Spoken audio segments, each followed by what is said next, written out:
سلام علیکم دوستان عزیز. این درس ما چخیل ادپرایت کردن ایمیل در سومونا نشون میتیم. من خیلی فرمای ابیچنی ما داریم در سومونا و این استیل داره و ایندکس در من همین سوی کد HTML که میبینیم.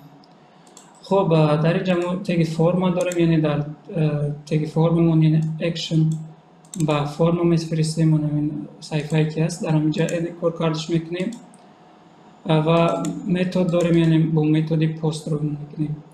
در اینجا ما اینپوت داریم، اینپوت نامش یعنی ایمیل و اینپوت دیمون نامش سند و تکستریمون نامش تکست موندیم. شما میتونید دل خونم بمونید، فرق نداره.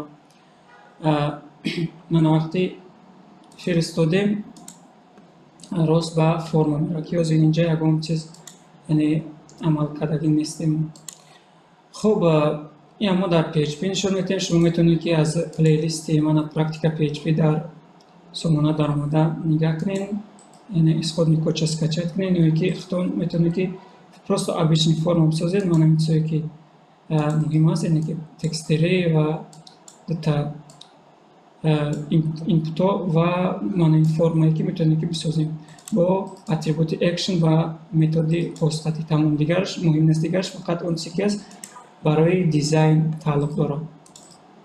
اکنون ما ببینیم که ما چیکار نشون داده است. خب ما برای از من همین پولیو معلومات یعنی ما نویسوندیم، انگار نویسوندیم ادپرایت کردیم، قبول کردن. ما مخصوص ماسیف داریم، یعنی که مخصوص بخش ماسیف نیست، مخصوص پرمین میگن تقریبا در پست، یعنی ما متد پست قبول میکنیم. برای ما منظوریم پست. اکنون در اینجاش باشه نامی همون پولیومون یعنی می‌نویسیم. نام یکی از پولیوم ایمیل بود. ما سه تا پولیو داشتیم. نامش ایمیل بود یکتاش. دویمش همین طریق بود سن و یک پولیو تکستریمون بود تکست. اکنون ما اچ هم می‌نویسیم. اچو یعنی میگیم اون چیزی که همین پول ایمیل در برآورده میشه، یعنی که برای نشونته در اکران نشون میگیم نشونته. من اکنون ما خیل میکنیم، یک بار صفحه من ابناید میکنیم و یکم ایمیل نویسیم. مثلا من این ایمیل نویسم موضوع، یعنی که موضوع ما بگذار ABC باشه و متنمون یکم مثلا تکست مینویسیم. ادپرایت میکنیم. من نگاه کنیم در اینجا یعنی نام ایمیل ما را برآورد و بعد از اون ABC بعد از اون تکست، یعنی که اون متنی که ما نویسونده بودیم اچو یعنی اون متن یعنی از اینجا گرفته برآورد. خب باز چیکار میکنیم؟ اکنون برای فرستادن ایمیل ما مخصوص فونکسیا داریم مایل. مایل یعنی که مایل سه پارامتر داره. چرز وریبل پارامترش هم می‌نویسیم. یکم پارامترش چیه؟ یعنی یکم پارامترش باید ما کی دا یعنی ایمیل یعنی که بفرستیم. ایمیل کی دا باید بفرستیم. ما میمونیم من ایمیلی که در اینجا می‌نویسیم. من در اینجا اون ایمیلی که ما می‌نویسیم من باید این تنظیم کنم. دویمش یعنی که متن میشه، یعنی که تمای فرستادن ما این مقصد میگیریم سند. پول سند یعنی که پول سند هر کسی که چیزی که نویسون اینه در همینجا داخلش کنیم.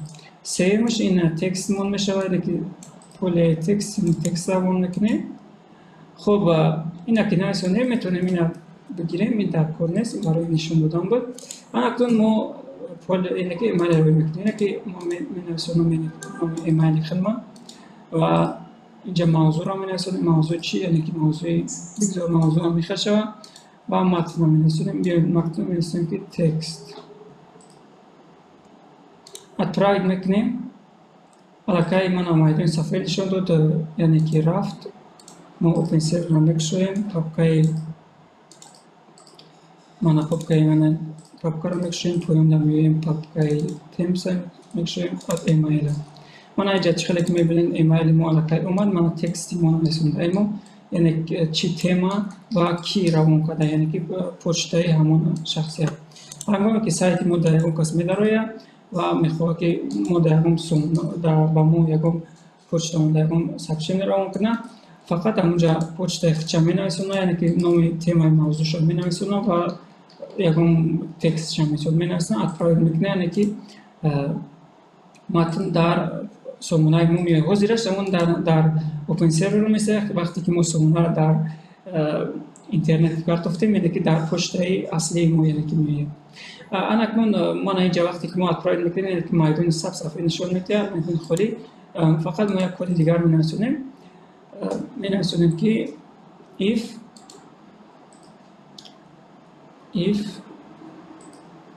اگر یعنی که من همین پول ایمیل ما پیدا شد، یعنی که یکم چیز داخل شد در همین، بعدا یعنی پول ایمیل را یعنی که بفرست.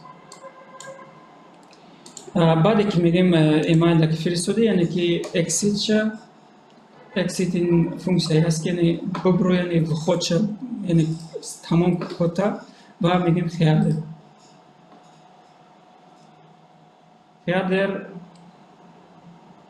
این هم یک فونکسیون است، یعنی که فونکسیونی است که یعنی که ما را از یک جا به یک جای دیگر میفرسته. لوکاتیون یعنی که ما میگیم که ما را بفرست، یعنی کجا میگیم index.php، یعنی ما را index.php باید. ببینید هنگامی که ما من یکم بنویسونیم، من یکم پشت موضوع بگذاریم سه، اینش هم بگذاریم سه 4 5 خیلی. ما وقتی اپلود کردیم یعنی که فرم را میفرسته، اپلود میگو من همین صفحه ایندکس ما میگرده میوید. در این حالت ما پاپکامون رو ببینیم، من چقدر میدیم پشت ما اپلود شد، من یک دیسه و یک دیسه یعنی که پشت ما در خبر اومد. خب برای اجاکس خاطر روان کردن یعنی که استرانیت ما خیلی پریزاگروس کناتیه، ما استفاده میبریم، یعنی اجاکس جاوا اسکریپت ما در این ویدیو را نمیگیم و اگر شما بخواهیم که اجاکس خاطر روان کنیم ما در این ویدیو میکنیم و میگیم که چقدر اجاکس خاطر روان میکنیم، روان کردن میشه. خب این بود ویدیوی یعنی کاراتکی ما، کوتاهی ما میتونیم بگیریم استفاده بریم در سامانتون. تا درس‌های دیگر در پناه خدا خیر.